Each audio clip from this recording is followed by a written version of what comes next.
молодцы.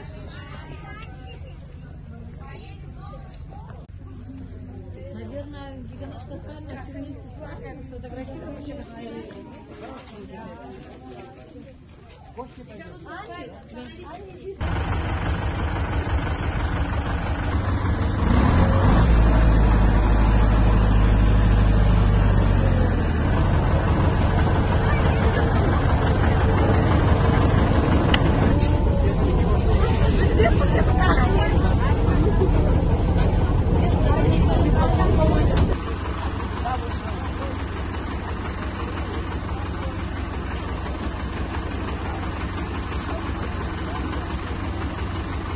Дорогие наши ближайшие соседи из села Нарагич, дорогие учителя, родители, жители, мы разделяем вашу боль в связи с тем, что у вас школа сгорела в этой неделе. Поэтому мы приглашаем в нашу школу наши жители, наши родители, учительский коллектив села Атара с болью воспринимает вашу боль, разделяем вместе с вами, дорогие маленькие наши детишки, учащиеся, мы желаем вам доброго здоровья.